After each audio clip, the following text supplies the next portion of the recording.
صاحب یہ جو ہمارے ٹاپ ڈیجیٹل پبلشرز ہیں 6 لوگ ان میں سے ریپرزینٹ کر رہے ہیں ڈیجیٹل پبلشرز کو اور 5 لوگ ہمارے ٹاپ کے یوٹیوبرز جو ہیں جو کرنٹ افیئرز پہ بات زیادہ تر کرتے ہیں ان لوگوں کو آج بلایا ہے.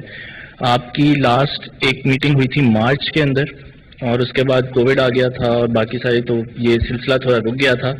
تو یہ وہ لوگ ہیں جو تب نہیں آ سکے تھے اور ہم نے ان سے پرومس کیا ہوا تھا کہ ہم ہر مہینے ایک سیشن رکھا کریں گے. میں یہ چاہوں گا کہ آپ تھوڑا سا ان کو بریف کر دیں اور اس کے بعد ہم کوئکلی ان سب کا ایک ایک کوشچن سب سے لے لیں. اوکے چلیں, بڑا اچھا ہوا آپ کا سب کا آنا, اور یہ بالکل ٹھیک کہتے ہو تو یہ پلیز ریگولرلی انٹریکشن کروایا کریں. ایک تو سوشل میڈیا ایک ایسی فورس اب میڈیا میں آ رہی ہے جو کہ دنیا کو بھی پوری طرح سمجھ نہیں ہے کہ اس کی پاور کتنی ہے, اور آپ کے لیے بڑا امپورٹنٹ ہے اس ملک میں سمجھنا کہ ہمارا ڈائریکشن کیا ہے, ہم کیا کرنے کی کوشش کر رہے ہیں, ہمیں کیا کرنا چاہیے, کہ ہمارے پرابلمس کیا ہیں اس ملک کے. جتنا آپ کو ان چیزوں کی سمجھ آتی رہے گی, اپنا جو آپ کا جو ڈسکورس ہے, جو آپ کا راستہ ہے, اس پہ آپ لوگوں کو لا سکیں گے. ہر چیز ایک قرآن کے اندر ہے, ایک قرآن کا پورا ایک صورت ہے اس الفرقان کرائیٹیرین کہ ساری for all times to come اللہ نے بتا دیے کہ یہ اچھی چیز ہے, یہ بری چیز ہے. وہ اگر نہیں ہوتا یا آپ کی زندگی میں اگر یہ کرائیٹیرین نہیں ہوتا تو پھر کوئی بھی چیز بری نہیں ہے. ہمارے سامنے سوسائٹیز کے اندر جب مورل اینکر جاتا ہے تو وہ سوسائٹیز ہمارے سامنے ڈس انٹیگریٹ کر جاتی ہیں. کیوں ایک قوم ڈکلائن کرتی ہے؟ سارا جو ہماری دین کا فلسفہ ہے وہ صرف ایک ہی چیز پہ جا کے آ جاتا ہے کہ نماز میں جب آپ کہتے ہیں اللہ ان کے راستے پہ لگا جن کو تمہیں نعمتیں بخشی, ان کے نہیں جو غلط راستے پہ چلے گئے. سو زندگی میں آپ کے سامنے 2 راستے ہوتے ہیں ہمیشہ. نماز کا مقصد ہی یہ ہوتا ہے کہ آپ کو آپ کی چوائسز ٹھیک ہو. ہر وقت آپ کنفرنٹڈ ہوں گے 2 چیزوں سے. ایک لگتا ہے بڑا اچھا راستہ ہے, آسان راستہ ہے, شارٹ کٹ ہے, اس سے پیسے بن جائیں گے لوگ, اور دوسری طرف مشکل راستہ لگتا ہے. لیکن وہ جو دوسرا جو مشکل راستہ ہوتا ہے, جس طرح قرآن میں ہے کہ کئی چیزوں کو جن کو تم اپنے لیے اچھا سمجھتے ہو وہ بری ہیں اور جن کو بری سمجھتے ہو وہ اچھی ہیں. سو یہ بیسکلی آپ کی چوائسیز ہوتی ہیں. تو یہ نیشن بھی غلط چوائسیز کر لیتی ہے. جس طرح مولانا رومی نے ایک دفعہ کہا نا کہ قوم مرتی, کسی نے پوچھا کیسے قوم مرتی ہے, تو انہوں نے کہا جب ایک قوم اچھے اور برے کی تمیز ختم کرتی ہے وہ ڈکلائن کر جاتی ہے. مورل کولیپس پہلے ہوتا ہے, پھر اکنامک کولیپس ہوتا ہے. تو یہ جو آج آپ کے ساتھ ملک آپ سے آگے ہیں, آپ کبھی وہاں کی morality اسٹڈی کریں, ان کی morality بھی اوپر ہے, اچھے برے کی تمیز زیادہ ہے. منرلز بھی ہوں گے, وسائل بھی ہوں گے, پیسہ بھی ہوگا, سب کچھ ہوگا, تیل پہ بیٹھے ہوں گے, لیکن غربت ہوگی کیونکہ ان کی آپ جب دیکھیں گے morality نیچے ہے. آپ ساری خوشحال ملک دیکھ لیں, ایک ماڈل آتا ہے کہ the cleanest governments, the least corrupt governments, دوسری طرف ماڈل ہوتا ہے the most corrupt governments. جو دیکھیں گے لیسٹ کرپٹ ملک ہے وہ سب سے خوشحال ہے, اور جو سب سے کرپٹ ملک ہے وہ سب سے نیچے ہیں, غربت سب سے زیادہ ہے. سو یہ کنیکشن ہے morality کا. اب ایک کلاسک کیس ہے, میرا انٹرویو کر رہا تھا تو میرے سے پوچھتا ہے کہ خواجہ آصف نے اس نے تو صرف 22 کروڑ کی کرپشن کی تھی, اس کو جیل میں کیوں ڈال دی؟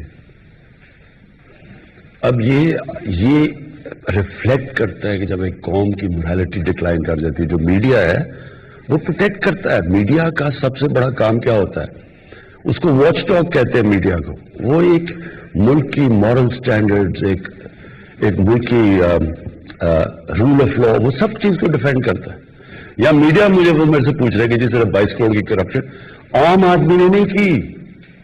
ملک کا ڈیفینس منسٹر اور فارن منسٹر ایک جھوٹ بول رہا تھا, دبئی کی کمپنی کی ملازمت کر رہا ہے. اس پہ کانٹریکٹ میں کہا کہ 6 دن ہفتے میں اس نے 8 گھنٹے کام کرنا تھا, اور اس کو 22 کروڑ ملا 5 سال میں. تو ایک ملک کا کسی کو یہ شاکنگ کی چیز نہیں لگے کہ ملک کا آپ کا فارن منسٹر اور ڈیفینس منسٹر ایک دوسرے ملک کی کمپنی کی ملازمت کر رہا ہے. دوسرا انٹیریئر منسٹر جو تھا, پھر پرائم منسٹر دبئی کی کمپنی کی ملازمت کر رہا ہے, ملک کا پرائم منسٹر. یہ جب شاک نہیں ہوتا تو اس کا مطلب یہ ہوتا ہے کہ ہماری جو مورل سٹینڈرڈز ہیں وہ نیچے چلے گئی ہیں. اور یہی وجہ ہے کہ آج پاکستان ایک مقروض ملک ہے. آپ نے سب سے پہلے چیز یہ یاد رکھنا کہ یہ جو میں بار بار ان کو کہتا ہوں کہ میں NRO نہیں دوں گا، یہ کیا اس کا مطلب کیا ہے؟ میری تو زندگی بڑی آسان ہو جائے میں ان کو NRO دے دوں. انہوں نے ایک دوسرے کو NRO ہی دیا تھا نا. دونوں نے جب 10 سال میں ملک کے قرضے 4 گنا زیادہ بڑے تھے تو کوئی کسی کو تو نہیں پوچھ رہا تھا کہ یہی نیب تھی جو آج کہہ رہے قانون بدلو. نیب بھی ان کو نہیں تنگ کر رہی تھی کیونکہ اب مل ملا کے چوری کر رہے تھے. تو آج اگر یہ کر دے تو ایشو تو ختم ہو جاتا ہے، میرے تو بڑے آرام سے زندگی گزر سکتی ہے. لیکن پاکستان کی تباہی ہے. جنرل مشرف نے ان دونوں لوگوں کو NRO دیا. میں نے دونوں دفعہ اپوز کیا اس کو. اس نے جب ان کو NRO دیا اپنے آپ کو بچانے کے لیے، اس کو بھی یہ ڈر لگ گیا کہ میری کرسی نہ چلی جائے. اس کا جو ڈیمیج ہوا ہے پاکستان کو، وہ نتیجہ آج یہ ہے کہ ہم مر کے جو سارا ٹیکس اکٹھا کرتے ہیں، آدھا وہ ٹیکس چلا جاتا ہے ان کے لیے ہوئے قرضوں کی قسطوں کے اوپر. ملک کیسے چل سکتا ہے؟ پھر کہتے ہیں جی سڑک نہیں ٹھیک، یہ نہیں ٹھیک، وہ نہیں سی، اسکول نہیں، ٹیکس کلچر بھی نہیں، کیونکہ ساری لیڈرشپ ٹیکس چوری کرتی تھی. خواجہ آصف کا وہ کہہ رہا تھا، نواز شریف اور یہ احسن اقبال کا بیسکلی اقامہ یہ لے رہے تھے منی لانڈرنگ کے لیے. کیونکہ جب آپ اقامہ لے لیتے ہیں تو جو بھی اس بینک اکاؤنٹس میں وہاں دبئی میں یا سعودی عربیہ میں پیسہ ہوتا ہے وہ پھر پاکستانی نیشنل نہیں سمجھا جاتا، وہ دبئی نیشنل یا سعودی سمجھا جاتا ہے. تو ہم ریٹریو نہیں کر سکتے پیسہ، تو اس لیے یہ اقامے لیتے تھے. سو بیسکلی ملک کا پرائم منسٹر اور 2 میجر منسٹر جب اس ملک کی خود منی لانڈرنگ کر رہے ہیں، یہاں سے پیسہ چوری کر کے باہر بھیج رہے ہیں اور فکٹیشیس اکاؤنٹ سے واپس لے کے آ رہے ہیں شاپنگ کے لیے، باقی اصل پیسہ تو باہر ہے. تو اس کے بعد یہ باقی کس کو روک سکتے ہیں؟ میں آج پرائم منسٹر اور میرے وزیر جب کرپشن کرتے ہیں ملک تباہ ہو جاتا ہے. جو ڈیولپنگ ورلڈ ہے وہ ساری ڈیولپنگ ورلڈ میں آپ جا ایک کسی کی بھی ڈیتھ پہ چلے جائیں، ان سارے ملکوں کے پرائم منسٹر اور ان کے وزیر چوری کر کے ان سب کے بڑے بڑے محلات ہیں انگلینڈ کے اندر اور نیو یارک میں اور یہ دبئی میں، یہ سارے وہ لوگ ہیں جو کہ اپنے ملک کے جن کا کام ہے rule of law uphold کرنا، وہی کرپشن پہ لگے ہوئے ہیں، ٹیکس کی چوری بھی لگے ہوئے ہیں، پیسے بھی لگے ہوئے ہیں. سو یہ ایکچولی ملک کا یہ چل رہا ہے اس وقت. یہ بہت ڈیفائننگ مومنٹ ہے آج پاکستان کا.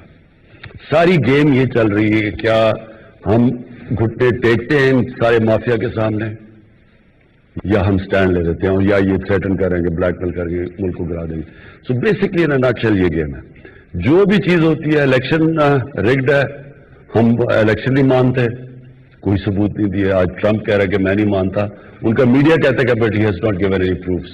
وہ مانتے ہی نہیں ہے. جب آپ کہ میں الیکشن نہیں مارتا، ہم نے جب کہا تھا کہ ہم الیکشن 2013 میں ہم پہلے سارے فورمز پہ گئے، الیکشن کمیشن میں، ٹرائیبیونلز میں، سپریم کورٹ میں، پارلیمنٹ میں، پھر ہم نے پوری ایویڈنس جمع کی. جو 4 حلقے ہم نے کہا تھا کہ ایز اے سیمپل وہ کریں تو ان کے اوپر پوری ایویڈنس لے کے آئے، اور پھر وہ جب عدالت میں گئے 4 حلقوں میں دھاندلی ثابت ہوئی. انہوں نے ابھی تک ایک چیز نہیں ہمیں بتائی کہ جی کوئی ایویڈنس ہے کرپشن کی. سو پہلے وہ بھی بلیک میل کی طریقہ تھا، ان کو بھی پتا الیکشن ٹھیک ہوا. پھر انہوں نے کووڈ کے اوپر پوری کوشش کی. پہلے انہوں نے کہا لاک ڈاؤن کر دو، جس طرح ہندوستان کی مثال دے رہے تھے کہ اس طرح کا لاک ڈاؤن کر دو. پتا تھا کہ لاک ڈاؤن ہوتا تو یہاں لوگوں نے بھوکے مر جانا تھا. جب نہیں کیا تو ساروں نے تنقید کی، اسمبلی میں بولتے رہے.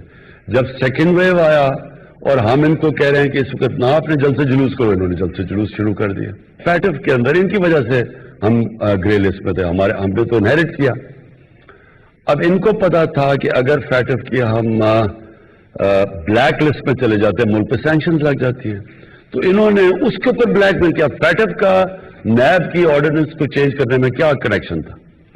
تو فیٹف کو انہوں نے استعمال کیا NRO لینے کے لیے، اوور کانفیڈنس میں ہو کے لکھ ہی دیا کہ یہ 34 سکے چینج کرو 38 میں سے، تو تب ہم فیٹف پہ ووٹ دیں گے. انٹرسٹنگ چیز یہ ہے کہ اتنے بے شرم ہیں. آصف زرداری کو نواز نے جیل میں ڈالا تھا 2 دفعہ، ہم نے نہیں ڈالا تھا.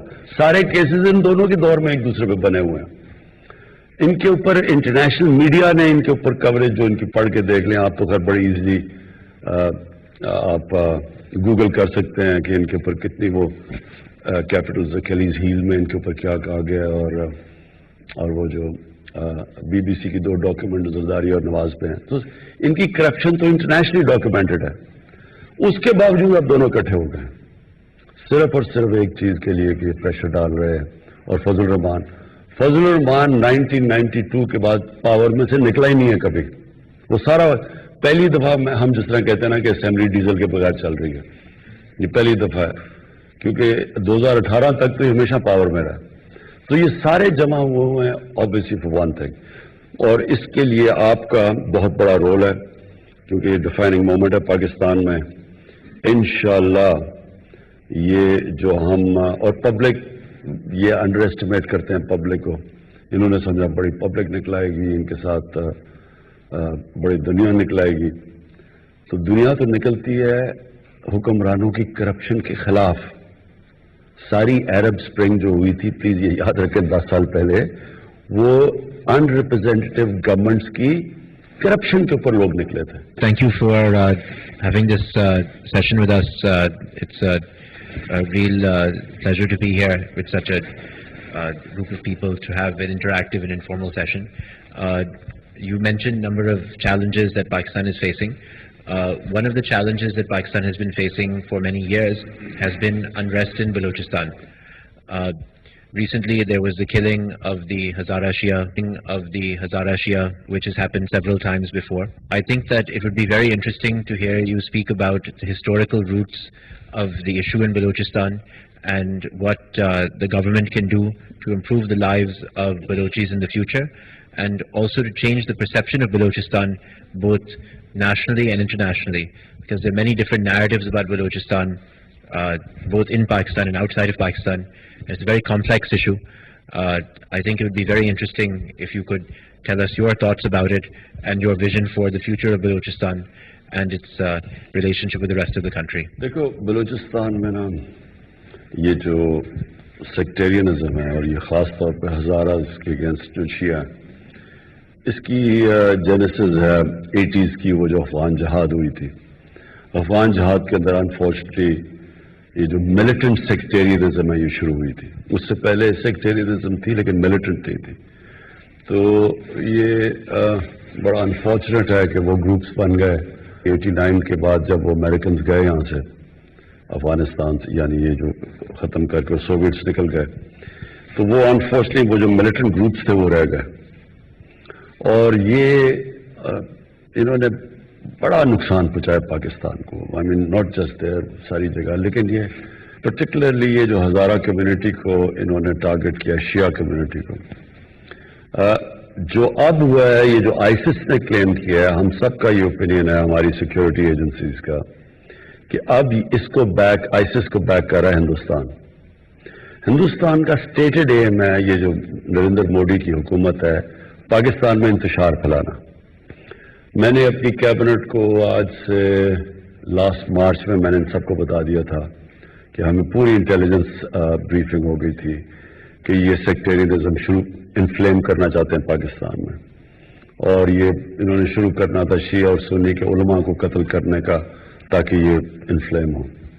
تو اس کے بعد انہوں نے، ہم نے پکڑے بھی لوگ یہاں ان کے، ادھر اسلام آباد میں بھی ایکشن کرنے لگے تھے، اینڈ فل مارکس کہ ہماری جو ISI ہے، ہماری جو ایجنسیز ہیں وہ ورلڈ کلاس ہیں، انہوں نے بہت، کیونکہ ہمیں پہلے سے پتہ چل گیا تھا تو ہم بڑے پری ایمپٹ کیا، لیکن انفارچونیٹلی بڑا مشکل تھا یہ، انہوں نے ٹارگٹ کیا ریموٹ ایریاز ہیں، اسپاس پاپولیشن ہے، وہاں ایریاز کو کور کرنا مشکل ہے، تو انہوں نے یہ ٹارگٹ کیا بڑا سلیکٹ کر کے، اور اس کے معاف کر گئی ہے آئسس کے ساتھ، جو یہ سیکٹیرین ٹائپ گروپس تھے یہ اس کے ساتھ معاف کر چکے ہیں آئسس کے ساتھ۔ ایک چیز سمجھ آئے، بلوچستان میں ہماری فیڈرل گورنمنٹ نے توجہ نہیں دی۔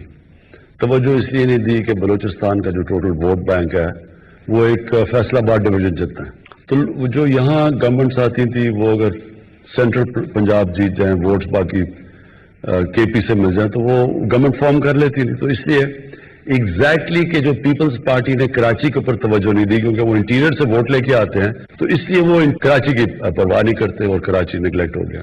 تو یہ بلوچستان کا سنڈروم تھا۔ اس کا دوسرا پرابلم یہ ہے کہ بلوچستان کے اندر جو ان کا جو سرداری سسٹم ہے وہ بھی بڑا، وہ ایک ایسا سسٹم بنا ہوا ہے کہ جب جو بھی پھر فیڈرل گورنمنٹ بنتی تھی یہ پھر سردار اس کے ساتھ الائنس کر لیتے تھے۔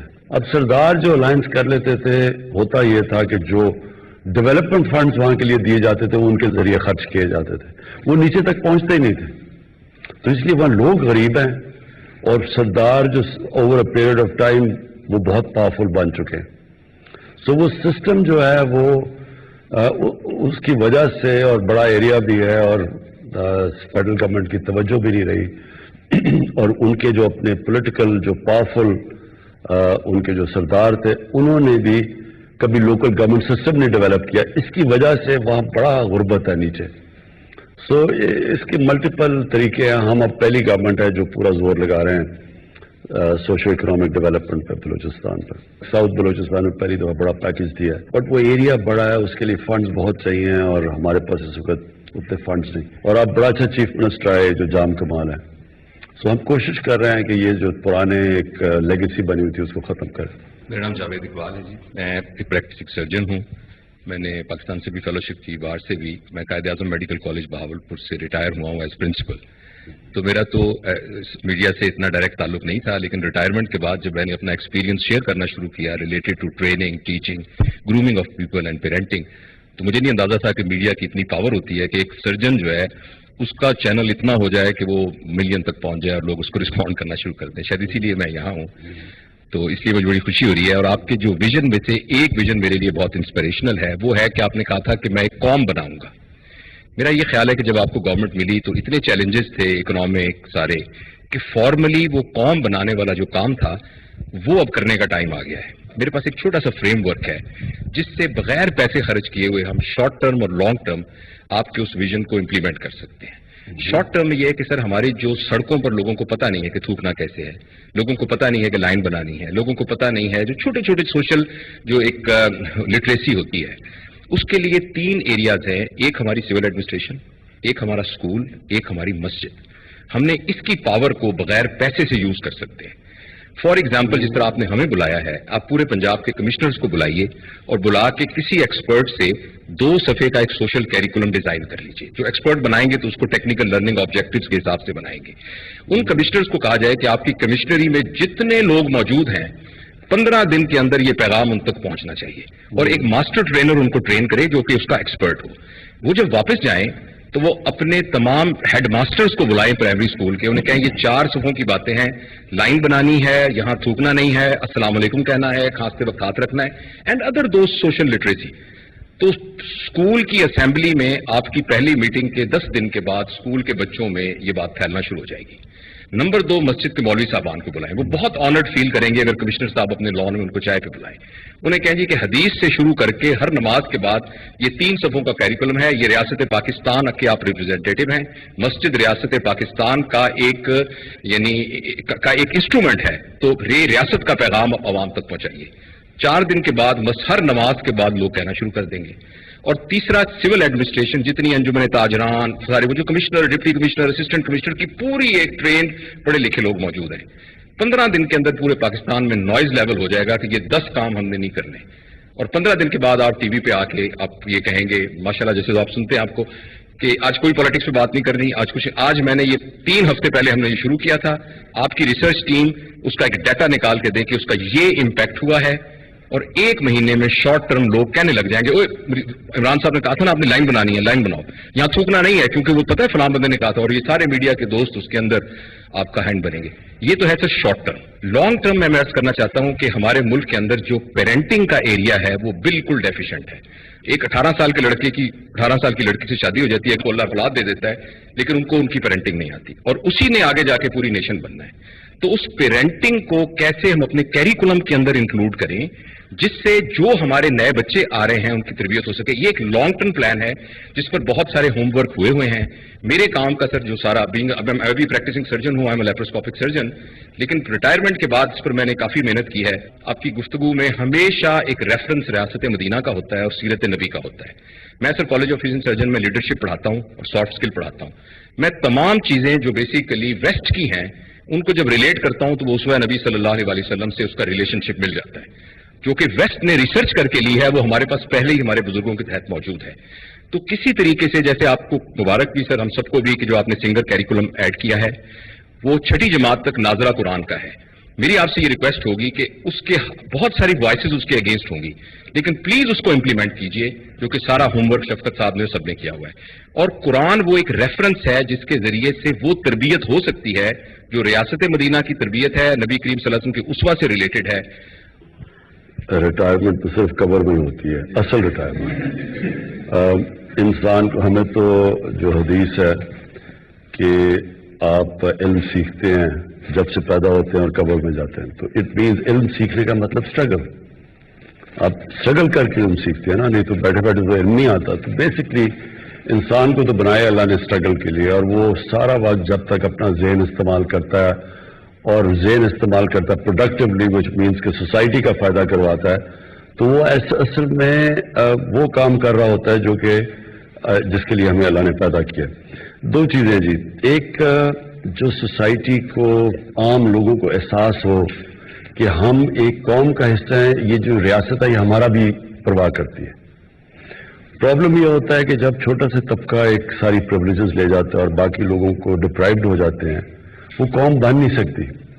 یہاں جب کوئی آپ تاریخ اٹھا کے دیکھیں جو اوپر سے فتح کرنے آتے تھے اس ملک کو، ہندوستان کو، تو وہ کوئی راستے میں ایک دفعہ وہ وہاں اوپر سے پہاڑوں سے نکلتے تھے، وہ سیدھا پانی پت پہنچتے تھے.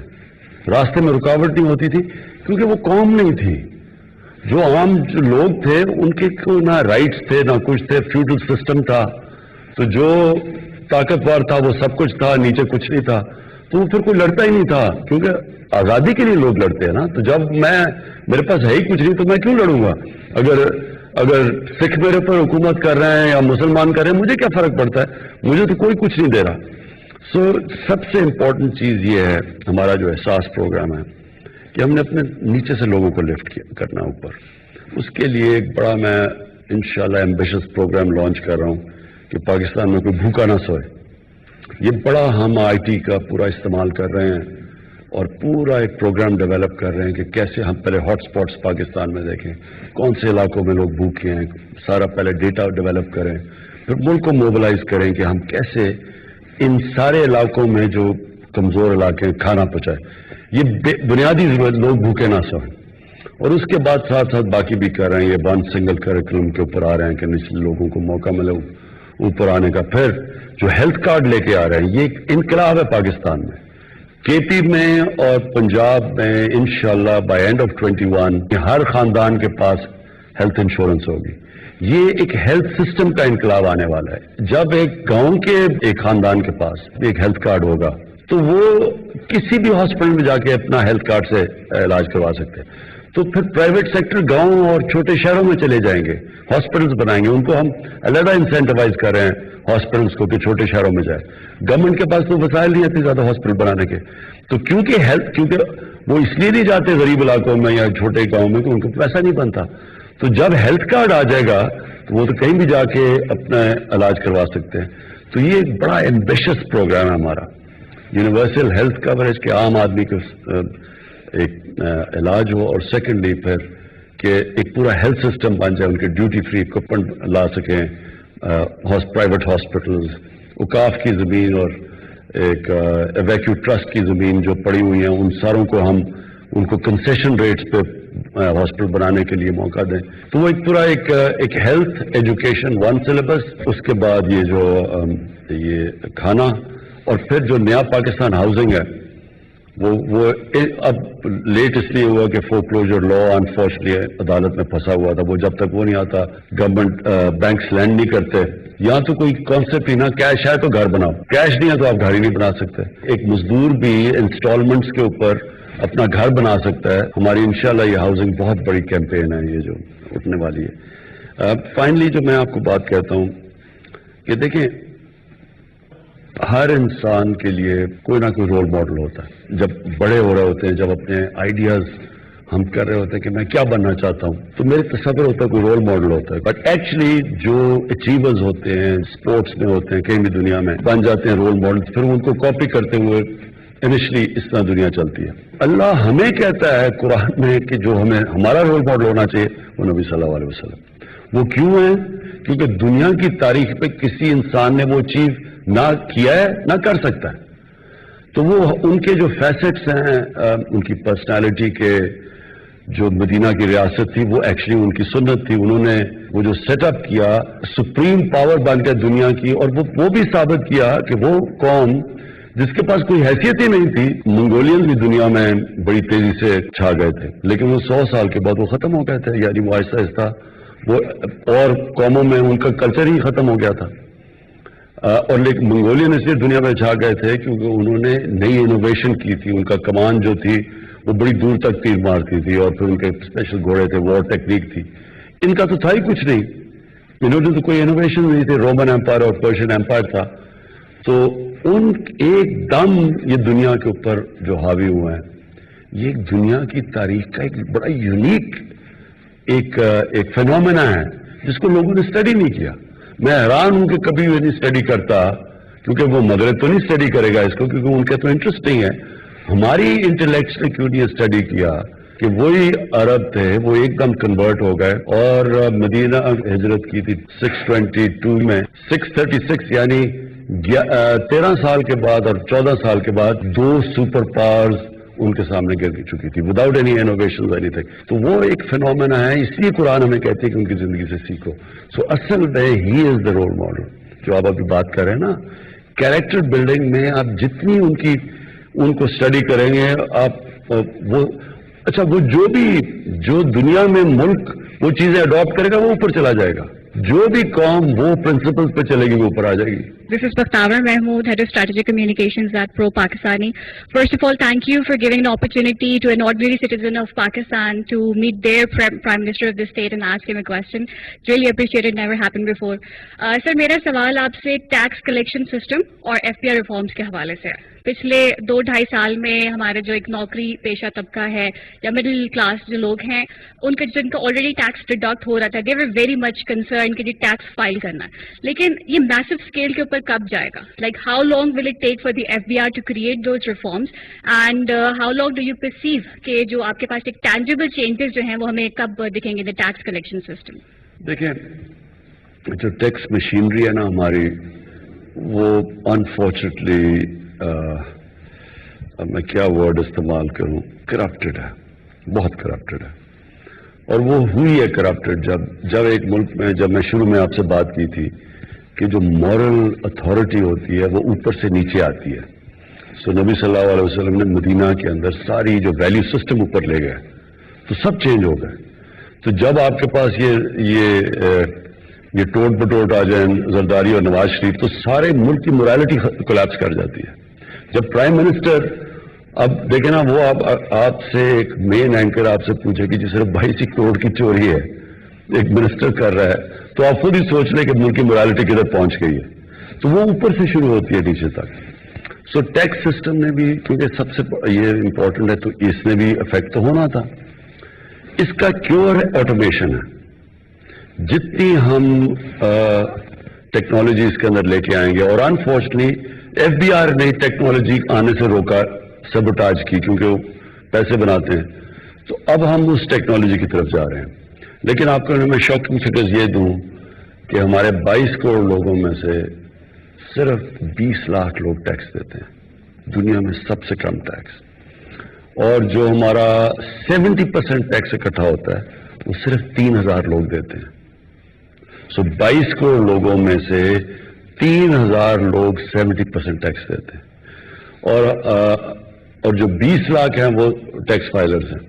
اور ہم نے ابھی اب یہ ٹیکنالوجی کا استعمال کرتے ہوئے ہم نے ابھی دیکھا کہ ہمارے ملک میں اس وقت 3.5 کروڑ لوگ ہیں جن کے پاس گاڑیاں ہیں, جن کے پاس گھر ہیں, لیکن کوئی ٹیکس نہیں دیتے. تو وہ اب ہم ٹیکنالوجی کے ذریعے اس کی طرف جا رہے ہیں, کیونکہ فیوچر ہماری ٹیکس کلیکشن پہ. جب تک ہم پیسے نہیں اکٹھے کرتے, ہمارے پاس ایک تو قرضے اتنے چڑھے ہوئے ہیں, اوپر سے ہم نے ایک ینگ پاپولیشن کو سروس کرنا, وہ ہو ہی نہیں سکتا اس tax collection. This is Amar Ahmed from Urdu Point. First of all, sir, thank you for inviting us here. This is a very great initiative. Sir, میرا سوال الیکٹرک وہیکل پالیسی پہ ہے اور EV پالیسی پہ ہے. ہم دیکھ electric vehicle پہ شفٹ ہو رہی ہیں, رائٹ؟ تو ہم باہر کے ملکوں میں دیکھتے ہیں ان کو ڈفرینٹ ٹیکس ریلیکسیشن دی جاتی ہیں, ان کو ٹول ایگزیمپشن ہوتی ہیں.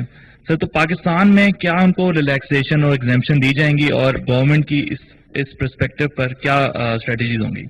ہم نے ابھی لے کے آئے ہیں اپنی الیکٹرک کار پالیسی, جس میں ہم انسینٹیوائز کر رہے ہیں. بلکہ پہلی وہ انہوں نے ابھی لانچ بھی کی ہے, پہلی الیکٹرک کار پاکستان میں, اور مارچ سے بننی شروع ہو رہی ہیں. سو فیوچر یہ بالکل